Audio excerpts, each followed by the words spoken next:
In a small town outside New York City, a woman vanishes. But will she ever return remains a mystery to both her family and the detectives struggling to find her.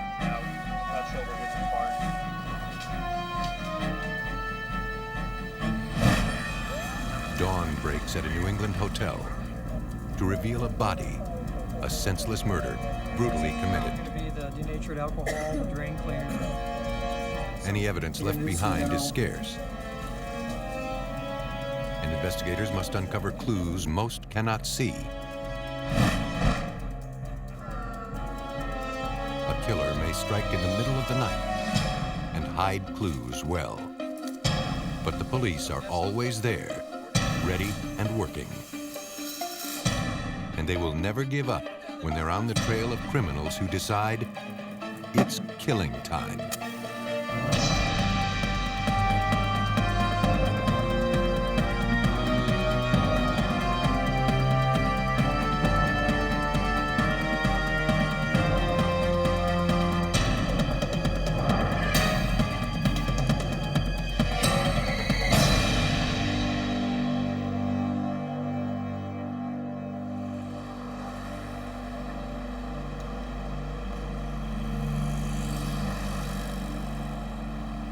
In this episode, some of the names have been changed. In the foothills of the Catskill Mountains lies the village of Wurtsboro, New York. With a population of under 1,300, it is a quiet haven, only 2 hours, but a world away from New York City.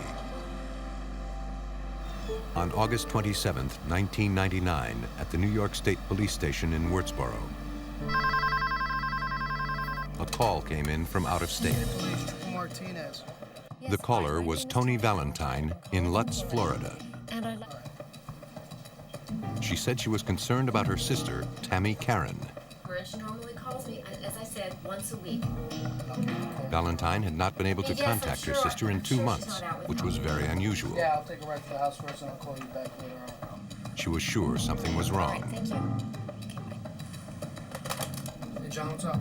Hey, Gil, how are you? Good. I just want to run something by you. I just got off the phone. State police investigator John Jones learned that Tony Valentine last spoke with her sister on June 27th. She's worried because she hasn't heard from her sister, and she files a missing persons report at that time and asked us to check on the welfare of her sister. Investigators opened a missing persons case and traveled to the Karen home to see if they could find Tammy or her husband. It was possible Tammy simply wasn't returning her sister's calls. At the house, they were met by Tammy's husband. Yes, sir. I'd like to talk to you. They told Hal Karen about the call from Florida, and he agreed to talk to them. He said Tammy had left him. Hal Karen told me that he and his wife had been having some marital problems. He said that Tammy liked to party a lot. He was giving her money on a regular basis so that she could go out. And there came a point where she no longer wanted to be with Hal. Hal told us that he had cut her money off, and she became upset. He said that on June 27th, they argued about her drinking and doing drugs, and he left the house to cool down. He was gone for several hours. When he returned, Tammy was waiting for him in the kitchen with her bags packed. Tam! At that point, she just left the house in a small car, which you couldn't describe any further than being a small red vehicle, and that he hadn't had any contact with her since then. He did not see who was driving the car. He said she had done this before, but this time he believed she would not return. Frankly, I don't expect to, sir. For Hal, the marriage was over. Thank you.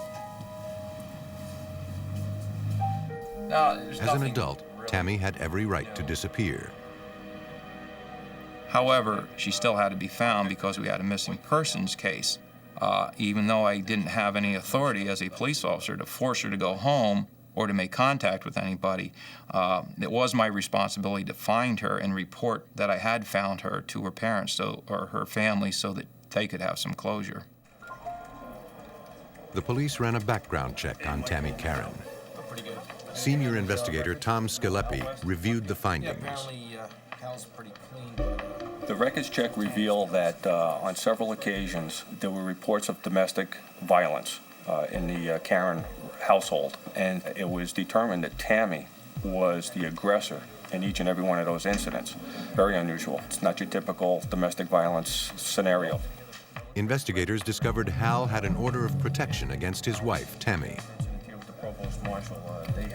They also checked Hal Karen's background. He was in the Army, in our Special Forces. No violence on his part anywhere through there. The investigators contacted Tony Valentine to fill her in. Hello, Tony. This is Investigator John. It appeared that her sister, Tammy, had left on her own. Talk to you maybe about that, see if we can. Tammy had called Tony and had told her that she was tired of married life and that she was leaving Hal. Maybe get some The ideas detectives from you. wanted to leave nothing unanswered, so the investigation would continue. All right, thank you. There was a lot of footwork to be done, a lot of background to be doing on Tammy. Troopers spoke to everyone who knew Tammy and followed up on even the smallest leads. about Tammy Karen. She used to work here. She was Through the course of interviewing Tammy's co-workers at the diner, it was learned that Tammy was very friendly with one of the cooks. Everyone knew the two were close. And several months before Tammy disappeared, the cook moved back to Canada. She had made comments to several people that the cook liked her and that he had asked her to leave with him to go to Canada, and that she was considering this as a possibility. It was a good lead, but no one knew where the cook had gone. With a subpoena, the New York State Police secured copies of the Karen's phone records. They discovered a call to a Canadian number in April of that year. Investigators needed to track down that cook. We were able to make contact with him in Canada, and we were able to put to rest that lead. He stated that he had asked her to come to Canada and that she said she may, but that she had not returned to Canada with him. The state police distributed a missing persons flyer in the Wurtsboro area and also in Tampa, the most likely place Tammy would have headed. We had newspaper articles, we had TV coverage, all of which generated leads. All of them, unfortunately, did not pan out. Investigators kept in contact with Tammy's worried sister. As the leads started running out, it was explained to her that, you know, with Tammy's lifestyle, there's a good possibility she might have just up and relocated, putting her past behind her. Tony insisted her sister would have called by now. That she might have gone to Canada. I don't believe that she would do that. But as time progressed, and it got longer and longer over the holiday seasons and birthdays and special occasions, it became more evident both to Tony and to myself that something had happened to Tammy. Investigators felt one of two things had happened to the missing woman. Either she had drifted back into a life of drug abuse, or, even worse, she was no longer alive.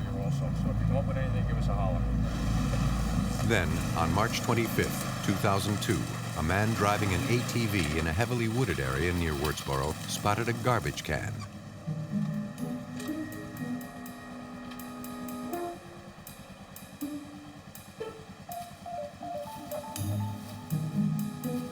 It was sealed with plastic, but something was spilling out. They were bones. He went for police.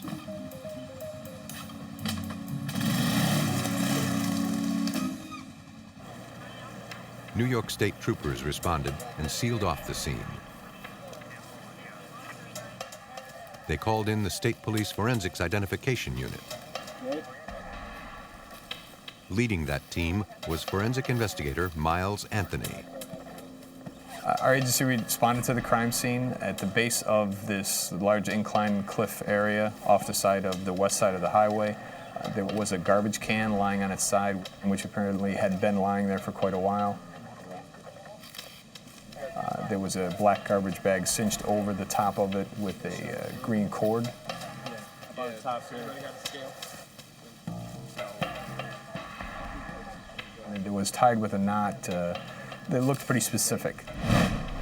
The knot had an elaborate locking loop on the one end and then a cinching system on the back side of it. It wasn't your standard knot. It appeared animals had broken through the bag and scattered the contents. At the scene, we observed the remnants of some clothing that had been on the body. There was also an engagement ring. There was a 20-inch gold necklace from there, which had a pendant on it of some sort. And a watch. All appeared to be female.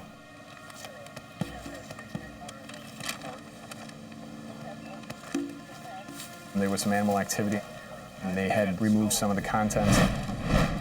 And there was a trail of skeletal remains leading away from the can. All of the items were marked and collected. They hoped something there would help them identify the body. But investigators were beginning to believe that after almost 3 years of looking for Tammy Karen, they could now stop and start looking for her killer. In the summer of 1999, New York State Police began looking for Tammy Karen, reported missing by her sister. 2.5 years later, in the spring of 2002, they found a body in the woods of Wurtsboro. Bones were discovered in a garbage can that had been secured with an unusual knot. Investigators working the Tammy Karen case believed their search was finally over. The remains were found less than 2 miles from her home, where she was last seen. It's like a military type cord. New York State Police senior investigator Tom Scalepi. Most look like they're in there. We surmised it was Tammy due to the proximity of the Karen residence, the physical features of what we could determine, hair, etc. It fit the description of our victim, but we weren't not 100% sure. That was our main focus, is getting the remains identified. The garbage can and its contents, in addition to the rope and knot, were removed in their entirety and sent to the Forensic Investigation Center in Albany.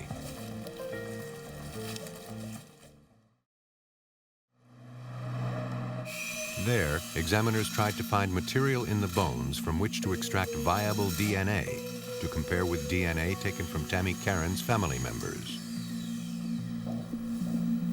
Assistant Director of Biological Science, Julie Pizzichetti. When you have skeletal remains, the DNA will be degraded.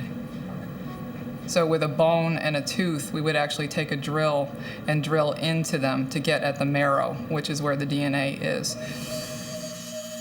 We would drill into the bone or drill into the tooth and remove a portion of the marrow and transfer it into a tube and then apply the chemicals that we use to separate out the DNA.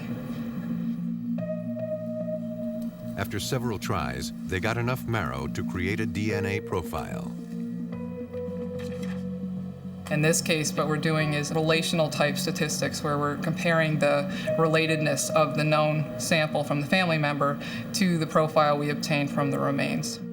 Running the complex statistics, they got a hit.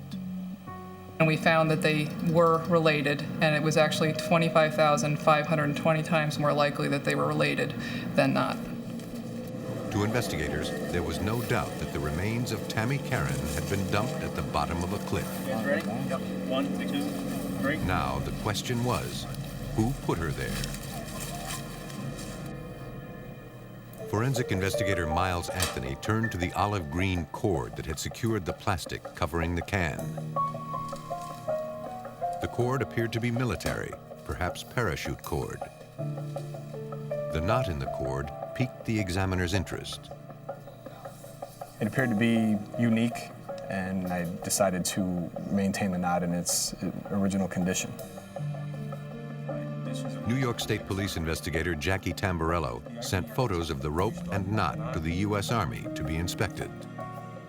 There was an officer at West Point who immediately recognized it was a knot.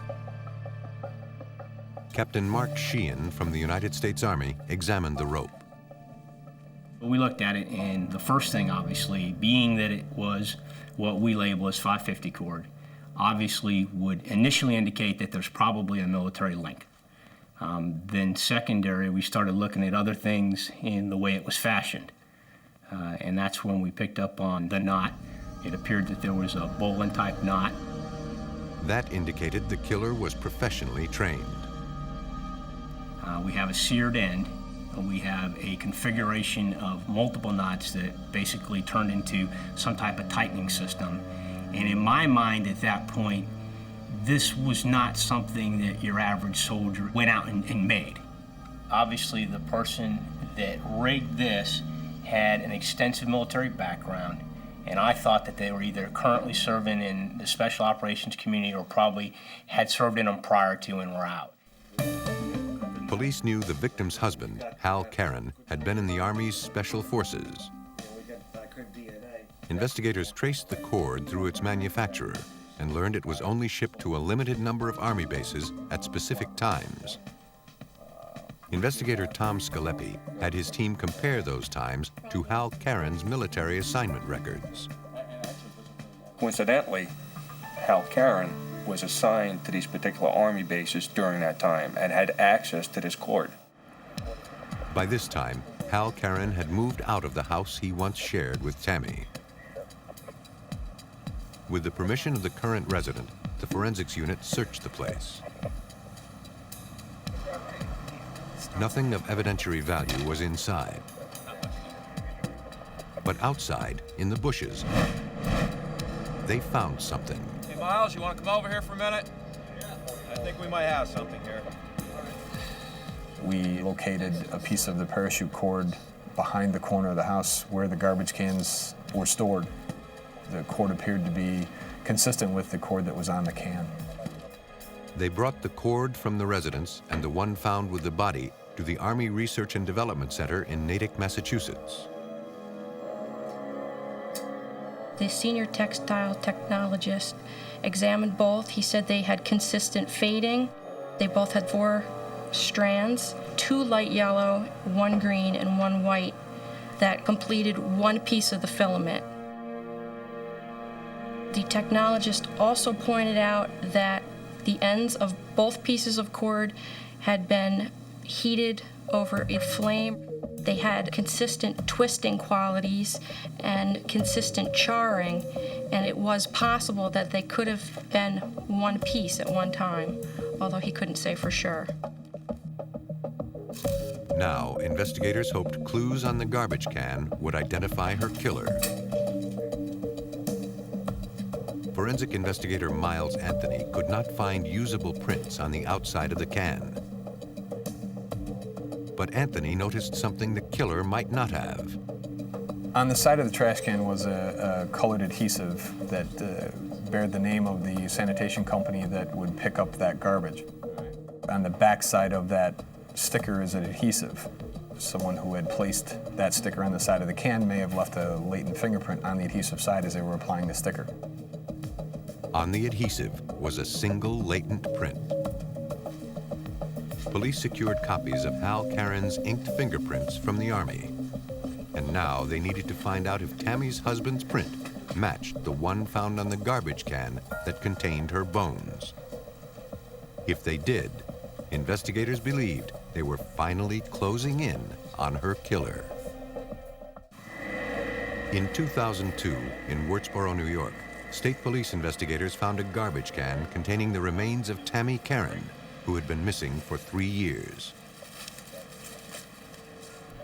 1 latent print was recovered from the label on the side of the can. Investigators believed if they could identify the print, they would identify the killer. Forensic investigator Miles Anthony compared the print to that of Hal Karen, Tammy's husband. I was able to compare the 2 of them and match the latent fingerprint that I had gotten from the back of the adhesive to the known inked prints. It was a positive match. It was an absolute match to Hal Karen. Finally, District Attorney Stephen Lungen had enough for an arrest warrant.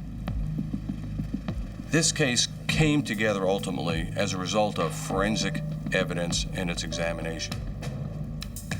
Fingerprint evidence, fiber evidence, DNA evidence. They decided to arrest the suspect away from his house in case he had weapons inside.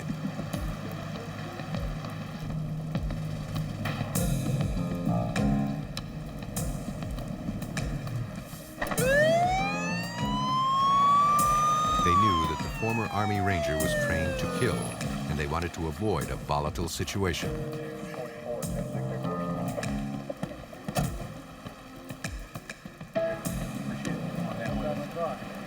Officer will take care of it. Just roll the On window August up. 6, 2002, New York State troopers took Hal Karen into custody without incident. I'll just put you in the front right here. 41.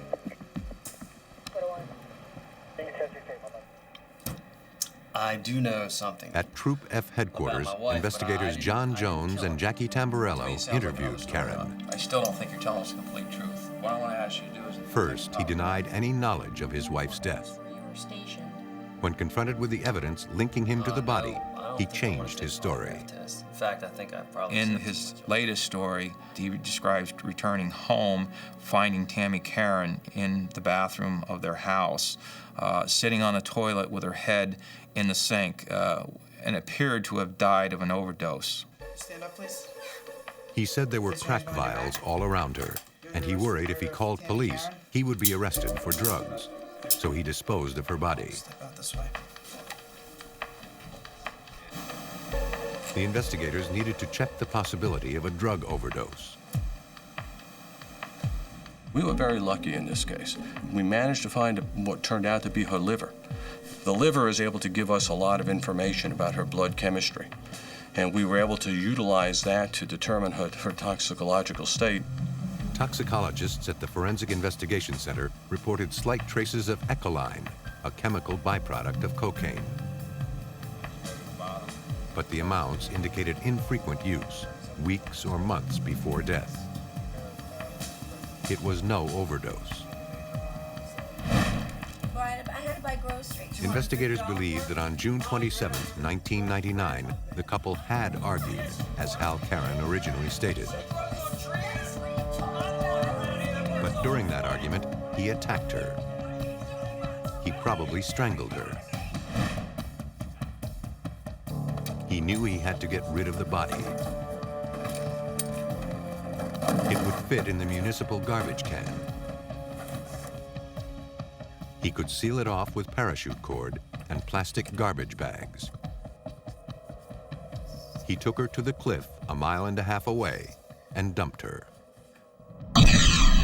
Hal Karen was convicted of second-degree murder and sentenced to 25 years to life. In New York, investigators had to navigate through lies and dead ends, revealing a brutal crime that at first seemed like no crime at all. But in Vermont, things were not so subtle. The town of Rutland is a small, working-class city nestled in a quiet valley in the heart of the state. It is the sort of place where everyone knows everyone else, and violent crime is rare. Just falling asleep. On April 19, 1998, Ethel Desmarais entered the Rutland Motel where her daughter Jane worked and found her lying motionless on the floor. Don't touch her. Oh, no. It looked like someone had tried to burn Jane. She wasn't breathing. The motel owner called for help. Vermont 911. It looks like my night... And the emergency operator immediately dispatched patrol officers and detectives. 5548, respond to the Rutland Inn on South Main Street. Oh, I need to talk to you. Stand up. It's fine. Although she couldn't believe it, Mrs. Desmarais knew her daughter was dead. Detective Chris Kiefer-Chaffee responded to the probable homicide. Rare but not unheard of in the area. It happens. We're not immune from all the other types of crimes that happen everywhere else. It just doesn't happen as often, which is what we're real thankful for. By the time Kiefer Chaffee arrived at the motel, other investigators had secured the scene. But this case would be like no other the detective had encountered. The victim was her friend. And I was advised that the night clerk had been murdered. Her name is Jane Demaray. And I know Jane. I've known Jane for years. What did you see? Investigators took preliminary statements about the discovery of the body. Mrs. Desmarais explained she began worrying earlier that morning when she could not get in touch with Jane. Burn marks on her face is what you're saying? Yeah. She called the motel manager, At all, do you know? Yeah. then went to check on Jane. On her chest? Yeah. That's when they discovered her daughter's body. The counter you said? Yes, and she... The motel owner confirmed the story and said Jane was alone on duty the night before. Everything was fine. So does Jane usually call you just to check in with you, or do you call? Oh, no. Investigators moved inside to begin processing the crime scene.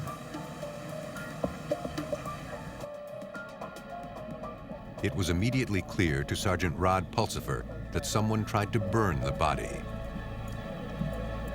When we came into the main lobby, she was lying on her back on the floor.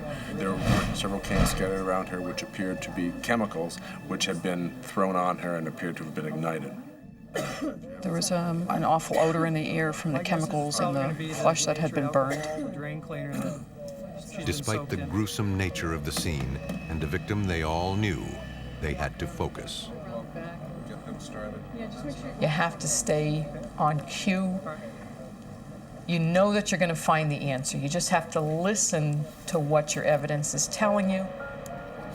So you want to finish photographing the overall general scene? Yes. I started processing by photographing. You always photograph the scene first. After recording the placement of evidence, they began systematically collecting it. We had recovered some pieces of paper advertisements in which there was a bloody palm print and what's called the interdigital portion of the palm. That was a significant piece of evidence. All right. Okay, you see that blood stain? Next to the body was a small blood stain, probably from the victim. I noticed that Jane had a cut on her nose. The killer might have gotten her blood on his hand, then touched the paper. Probably about 5 foot. Okay, divide that into about... Hoping the killer left more traces behind, they dusted nearby surfaces for latent fingerprints. I've got prints all over this countertop. Detective Kiefer Chaffee collected the empty accelerant cans near the body.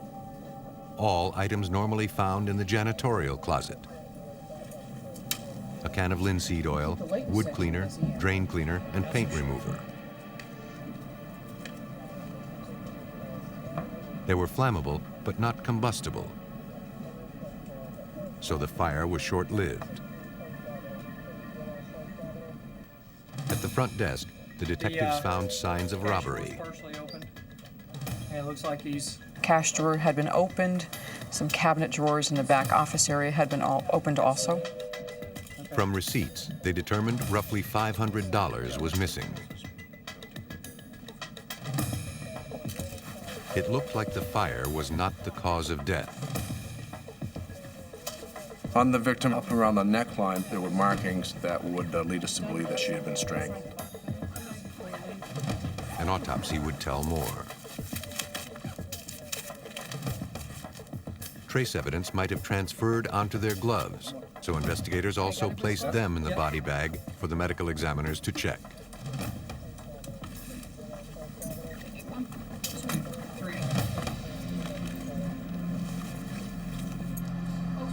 Rutland police also needed more details from the victim's mother. Despite the unimaginable horror she experienced that morning, Mrs. Desmarais tried her best to answer all of the detective's questions. Jane's mother explained to us that she dropped her daughter off there that night, about 11 o'clock. The mother came inside with Jane as she normally did. Something happening? 8 and 3 with Sheila. The other clerk was ready to go off shift and cashed out. He reported one noise complaint, nothing unusual. It was like any other night, very routine. As was their custom, mother and daughter talked for a while before Mrs. Desmarais left around 11:30. So what happened after? She said there was nothing that would explain such a horrible crime. I think it was around. Jane's a very docile person, hard worker, led a very simple lifestyle. To have something like this happen to somebody, there was just no reason. There was just no visible reason other than the money that appeared to have been taken, and her maybe trying to stop them. But to go to the extent of the burning certainly baffled us. The autopsy was performed at the chief medical examiner's office in Burlington. It confirmed the victim had been doused with chemicals and lit on fire. Minor hemorrhages on the neck and in the whites of the eyes revealed the cause of death, according to Dr. Paul Morrow. The cause of death was asphyxia due to some form of strangulation. The examination didn't reveal a specific means. It wasn't clear from whether the assailant had used his hands or a ligature of some sort. In any case, it was a gruesome crime for this quiet New England town. At the Rutland Police Department, investigators met to review the case and plan. Approximately, again, Most crimes in the area are solved quickly. We're a small community, and you know your good guys and know your bad guys.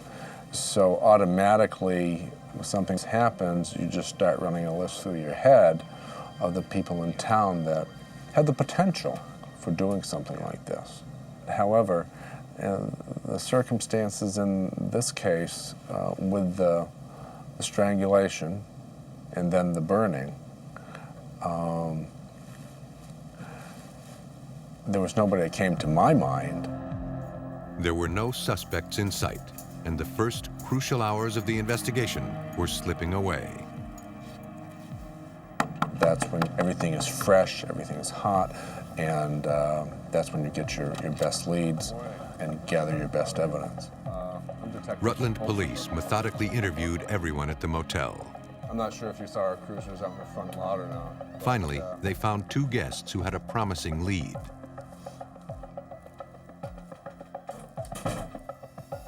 There was a couple that came in about 11:30 that evening to just check in, spend the night.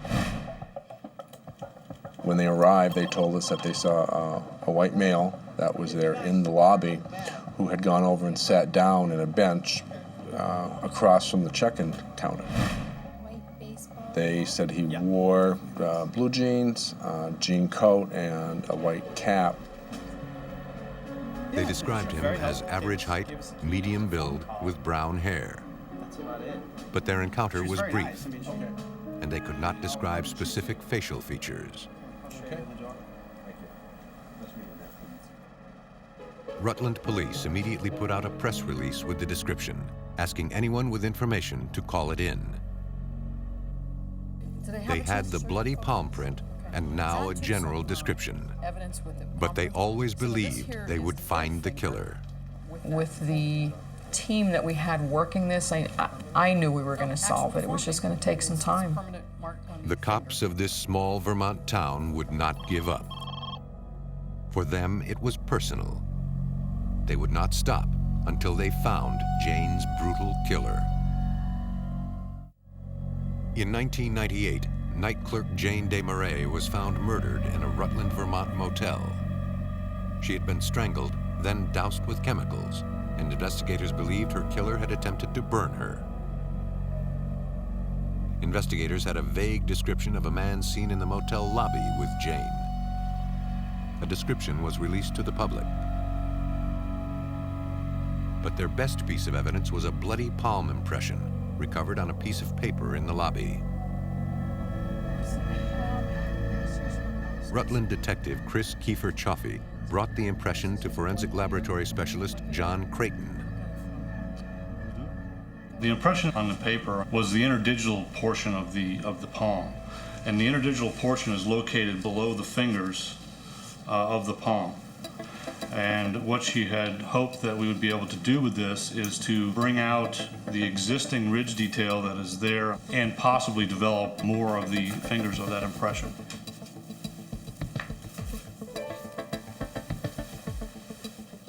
To develop unseen fingerprints, Creighton sprayed the flyer with a ninhydrin aerosol.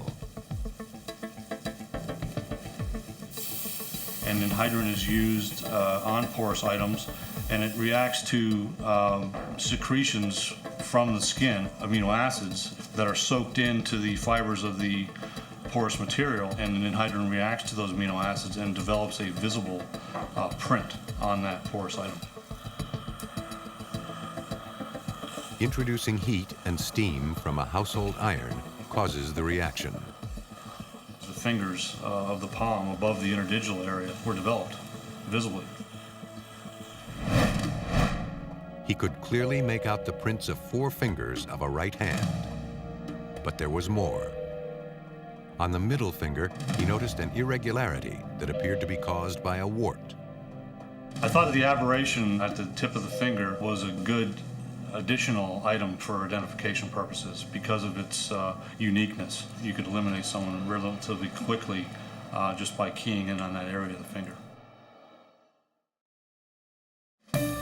Now, with viable fingerprints, Detective Kiefer Chaffee could eliminate suspects generated by the press releases. What's your name? We had an awful lot of tips come in, and we were able to approach some of those people, explain to them, look, we'd like to take your fingerprints. We had some prints at the scene. We'd like to eliminate you as a suspect. And they voluntarily came in, gave us their fingerprints. But checking the prints of the people called in, as well as those of all employees and guests, was a tedious process. Back in 1998, we weren't computerized. We did not have an AFIS system, which is an automated fingerprint identification system, so all of our comparisons were done by eye. So literally taking hundreds of cards and doing a comparison to what was found from the scene. Despite dozens of man-hours spent checking the prints, none of them matched. It was a dead end. They needed to broaden the search.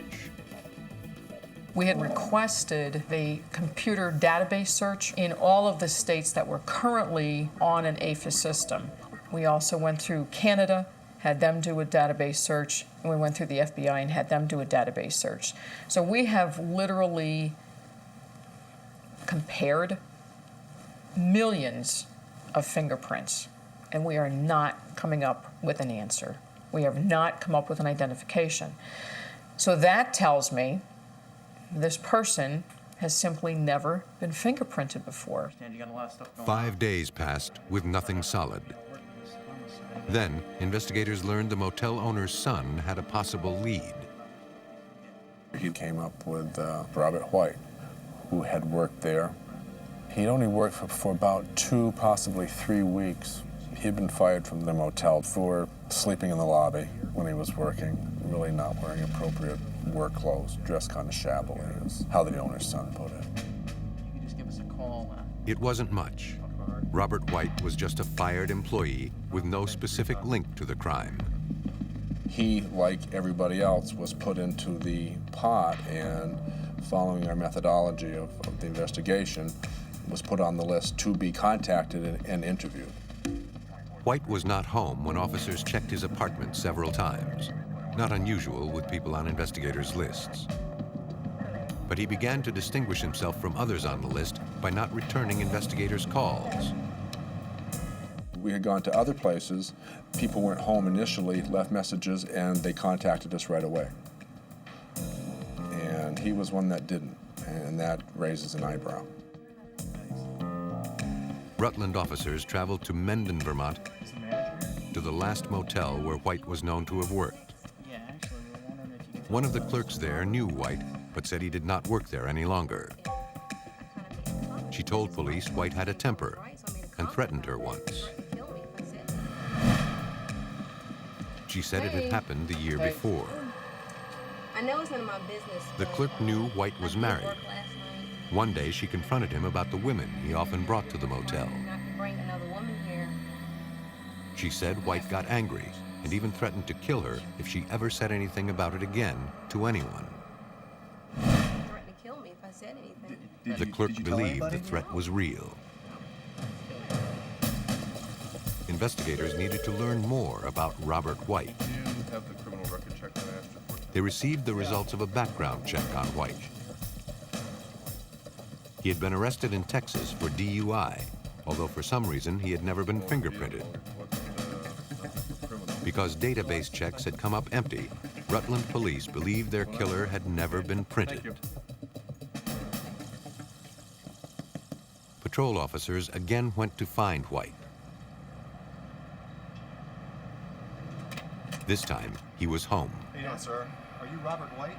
That's me. And we're investigating. He fit the general description of the man seen in the lobby. We're kind of doing a process of elimination. Officers explained they wanted to speak with him about the murder of Jane DeMarais. Eyewitnesses. We want to just interview. Robert White admitted that he had known Jane, Fingerprint samples. liked her, felt really bad for what happened, and was willing to submit fingerprints. We're just going to sit down, Chad. He agreed to come with him to the station to give the prints and talk to detectives. He was following what everybody else was doing, being very cooperative and very willing to assist us in any way he could.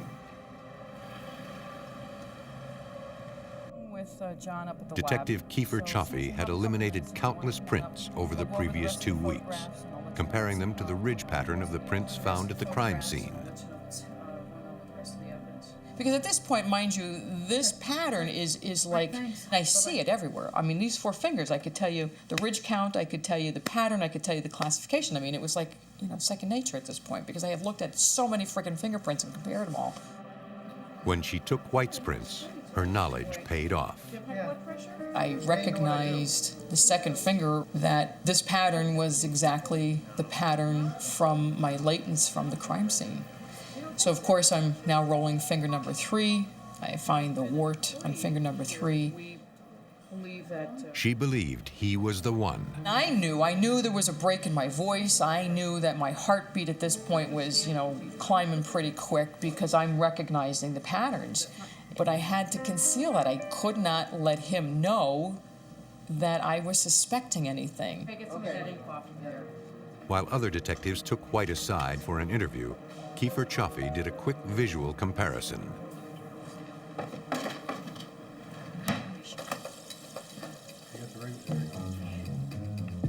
It looked good. What I needed to do now was get these fingerprints up to John Crichton at the lab because he's certified latent print examiner and he needed to finish this. So I called John to let him know I was on my way, and he dare not leave until I got there. After eliminating more than 100 suspects in the gruesome murder of Jane DeMarais, police believed they finally found her killer. Now they hoped forensic experts could confirm their suspicions and provide the proof they needed to put him away forever. 2 weeks after motel clerk Jane DeMarais was strangled and burned during a robbery, Rutland, Vermont police took fingerprints off former motel employee Robert White. Detective Chris Kiefer Chaffee had personally eliminated more than 100 sets of prints in the case and believed she finally had the right set. When I left the office, I was 99% sure it was one and the same. But I'm not qualified to do it 100%. All right. I think this is our guy. She brought the fingerprints to forensic laboratory specialist John Creighton at the Vermont State Crime Lab, who had developed the crime scene prints.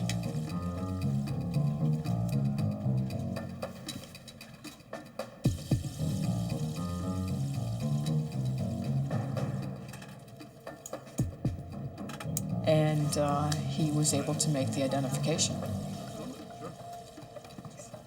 So at that point, I called back to the station, said we've got a positive ident. The detectives in Rutland received the good news while the interview was still ongoing.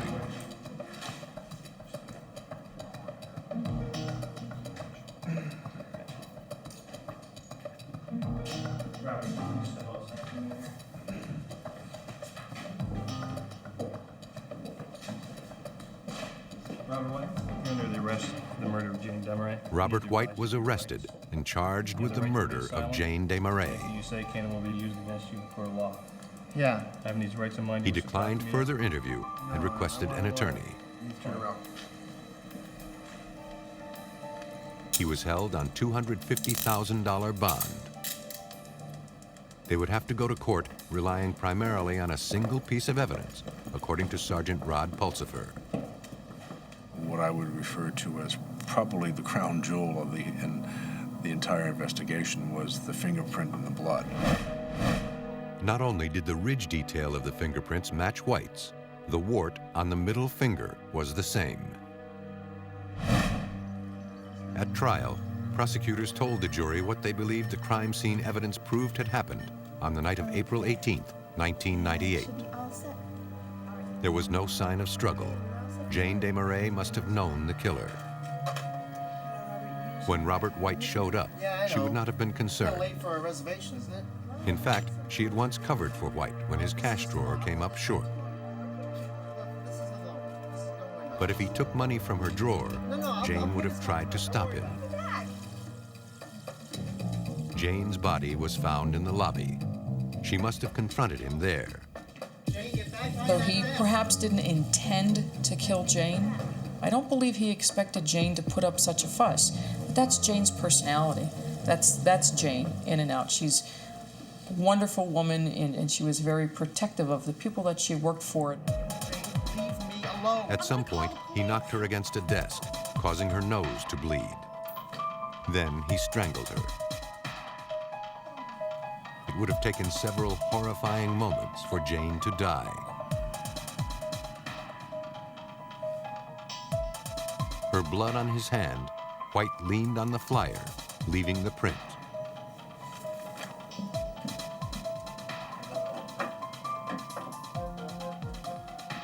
Frantic, he got the chemicals.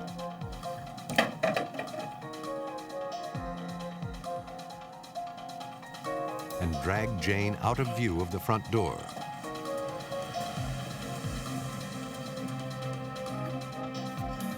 Trying to conceal the crime, he then doused her upper body, no doubt trying to destroy evidence.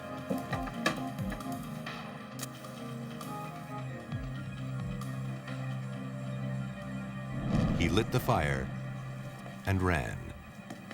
But the fire was short-lived, burning the victim's face and hands and little else. Robert Lloyd White was found guilty of second-degree murder. He was sentenced to life in prison with no possibility of parole. When killers strike, they leave their mark. But police are there to find it and make the criminals pay. Using hard-won experience, fierce determination, and forensic science, investigators do everything they can to find justice for the victim and the loved ones they leave behind.